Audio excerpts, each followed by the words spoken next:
The place of Sadvipras in the Samaja Cakra. Primitive human beings had no society and the whole setup was individualistic. Even the concept of family was absent. Life was brute and non-intellectual. Nature was the direct abode and physical strength ruled the day. The strong enjoyed at the cost of the weak, who had to surrender before the voracity of the physical giants. However, the sense of acquisition had not developed in them, and they worked manually, and there was no intellectual exploitation in that age. Though life was brute, it was not brutal. If Shudras be defined as those who live by manual work or service, this primary stage of nature's brute laws could be named the Shudra age, because all were manual workers. The reliance on physical power gradually led a chosen few to lead the rest by the strength of their muscles. They were the leaders of the Shudras. Simultaneously, the family developed. And the above-mentioned leadership, once based upon the superiority of muscles, passed on from the father to the son or from the mother to the daughter, partly due to the momentum of fear and power commanded, and partly because of superiority of animalic breed. Superior strength requires the assistance of other superior strengths in the neighborhood for all to maintain their status. Generally, such superior neighbors belonged to the same parenthood or were related through matrimonial ties. Gradually, the leaders by physical might started a well-knit group, and ultimately formed a class known as the Atriyas. The age when the power to rule, or supremacy in arms, was the only material factor that mattered, was the Atriya age. The leaders of the Atriya age were Herculean, huge giants who depended on the supremacy of personal valor and might, making little or no use of intellect. With the development of intellect and skill as a result of physical and psychic clash, physical strength had to lose its dignified position according to the growing intensity of intellectual demand in the Atriya-dominated society. One had also to develop skill in the use of arms, and even for this the physical giant had to sit at the feet of some physically common men to learn the use of arms and strategy. A reference to the mythology of any ancient culture reveals numberless instances where the hero of the day had to acquire specific knowledge from teachers. Subsequently, this learning was not confined to the use of arms only but extended to other spheres, such as battlecraft, medicine and forms of organization and administration, so essential for ruling any society. Thus the dependence on superior intellect increased day by day, and in the course of time real power passed into the hands of such intellectuals. These intellectuals, as the word implies, justified their existence on intellect only, performed no labor themselves, and were parasites in the sense that they exploited the energy put in by others in society. This age of domination by intellectual parasites can be called the Vipra age. Even though the Vipras came into the forefront by the use of their marked intellect, it is more difficult than in the case of the Atriyas to maintain a hereditary superiority of intellect. In an effort to maintain power amongst the limited few, they actively tried and prevented others from acquiring the use of the intellect by imposing superstitions and rituals, faiths and beliefs, and even introducing irrational ideas. The caste system of Hindu society is an example, through an appeal to the sentiments of the mass, who collectively cannot be called intellectual. This was the phase of human society in the Middle Ages in the greater part of the world. The continued exploitation by one section of society resulted in the necessity for the collection and transfer of consumable goods. Even otherwise, need was felt very badly for the transport of food and other necessities of life from surplus parts to deficit parts. Also, in the case of clan conflicts, the result of the resources of one community or class versus another gained importance. This aspect was confined not only to the producers but also to those handling the goods at various stages up to the point of consumption.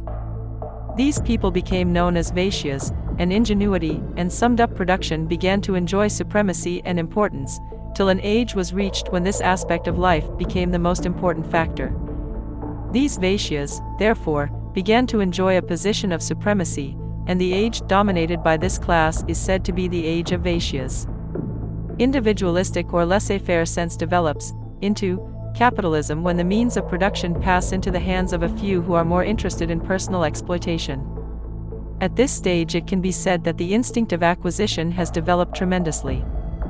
The thirst for acquisition instigated them to develop the psychology of complete exploitation of the human race also, and this resulted in a class by itself. In the race for greed and acquisition, not all could survive, and only a few remained to dominate the society in general and the economic setup in particular by their capital.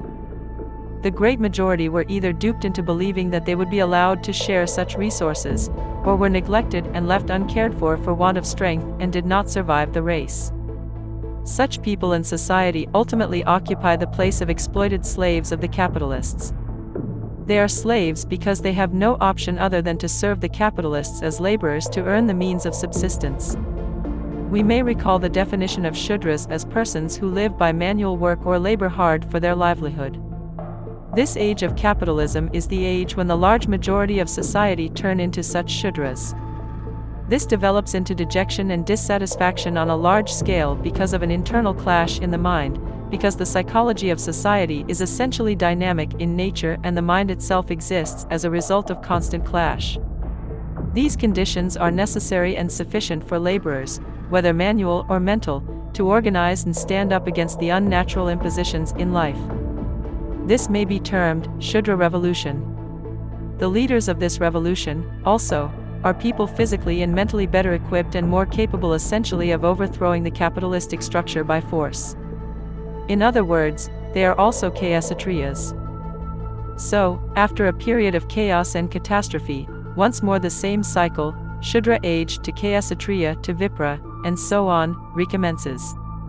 1. In this cycle of civilization, one age changes into another. This gradual change should be called evolution or kranti. The period of transition from one age to another can be said to be yuga samkranti, transitional age. One complete cycle from the Shudra age evolving through the other, 3, ages is called parakranti. 2.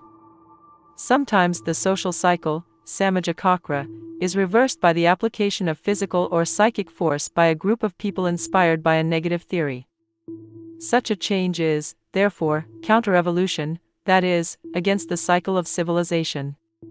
This may be termed vikranti. But if this reversal of the social cycle takes place, due to political pressure or any other brute force, within a short span of time, the change thus brought about is prativiplava, or counter-evolution. It is just like the negative P.R.SARKAR of Brahma Cakra. Thus the progress and march of civilization can be represented as points of position and as the speed of approaching Purusottama, respectively, by a collective body in Brahma Cakra. The world is a transitory phase or changing phenomenon within the scope of the cosmic mind. It is going in eternal motion, and such a motion is the law of nature and the law of life. Stagnancy means death. Hence no power can check the social cycle of evolution. Any force, external or internal, can only retard or accelerate the speed of transition, but cannot prevent it from moving. Therefore progressive humanity should cast off all skeletons of the past. Human beings should go on accelerating the speed of progress for the good of humanity in general. Those spiritual revolutionaries who work to achieve such progressive changes for human elevation on a well-thought, pre-planned basis, whether in the physical, metaphysical, or spiritual sphere, by adhering to the principles of yama and niyama, are Sadvipras. The principles of yama are ahimsa, satya, asteya, aparigraha, and brahmacharya. Ahimsa means not causing suffering to any harmless creature through thought, word, or deed. Satya denotes action of mind or use of words with the object of helping others in the real sense. It has no relative application. Asteya means non-stealing, and this should not be confined to physical action but, extended, to the action of the mind as well. All actions have their origin in the mind, hence the correct sense of asteya is, to give up the desire of acquiring what is not rightly one's own. Aparigraha involves the non-acceptance of such amenities and comforts of life as are superfluous for the preservation of the physical existence. And the spirit of brahmacharya is to experience his presence and authority in each and every physical and psychic objectivity. This occurs when the unit mind resonates with cosmic will. The 5 rules of niyama are shayoka, santose, tapa, svadhyaya, and aishvara pranidhana. Shayoka means purity of both physical and mental bodies. Mental purity is attained by benevolent deeds, charity, or other dutiful acts. Santose means contentment. It implies accepting ungrudgingly and without a complaint the outturn of the services rendered by one's own physical or mental labor. Tapa means efforts to reach the goal despite such efforts being associated with physical discomforts. Svadhyaya means study of the scriptures or other books of learning and assimilating their spirit. The whole universe is guided by the Supreme Entity, and nothing that one does or can do is without his specific command. Aishvara Pranadhana is an auto-suggestion of the idea that each and every unit is an instrument in the hands of the Almighty and is a mere spark of that supreme fire.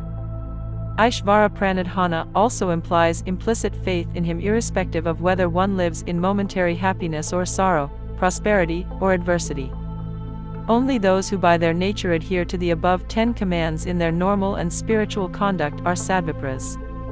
Such a morally and spiritually equipped Sadvipra has to perform a fundamental and vital duty to society. In the cycle of social evolution, during each age before it is succeeded by another age, one particular class enjoys the position of domination and superiority. Such a class, while in political power, has every chance of exploiting the society. History has shown that this is not mere chance, but has been repeating itself. Now the duty of the Sadvipra is to see that the dominating class does not take recourse to exploitation. The four classes, Shudra, the toiling class, Atriya, the warrior class, Vipra, the intellectual class, and Vaeshya, the capitalist class, have remained well defined in the cycle of human civilization, and the gradual domination and decline of each class shall continue to occur in this cycle. Life is a dynamic principle, and the movement of the Samaja Cakra continues without any break or pause. The cycle cannot be checked, as stagnation implies death. The function of a Sadvipra shall, therefore, be to see that the dominating or the ruling classes do not have any scope for exploitation. The moment one class turn into exploiters, the life of the majority becomes miserable, a few enjoy at the cost of many whose lot is only to suffer. More than that, in such a state of society both the few and the many get degenerated. The few, exploiters, degenerate themselves due to an excess of physical enjoyments, and the many, exploited, cannot elevate themselves, because all their energy is taken up in mundane problems and all their mental waves are always tending to attain psychophysical parallelism, thus getting day by day cruder. Hence, for the physical, mental, and spiritual welfare of the administrator and the administered of the society as a whole, it is essential that no one be given any scope to exploit the rest of the society. Sadvipras are not inactive witnesses. They are active participants to see that no person or class exploits the rest. For this they may have to resort even to physical violence, because the Sadvipras will have to strike at the source of the power of the class, which is tending to become the exploiter. In case the atriya class are becoming exploiters, the Sadvipras may have to resort to physical force, and in an age where the intellectual or vipra class are dominating, they will have to bring about a revolution in the intellectual field. In case the vaeshyas are dominating, the Sadvipras may have to contest and win elections, because the vaeshya class rules by democracy, and the democratic setup enables them to accumulate undue gains.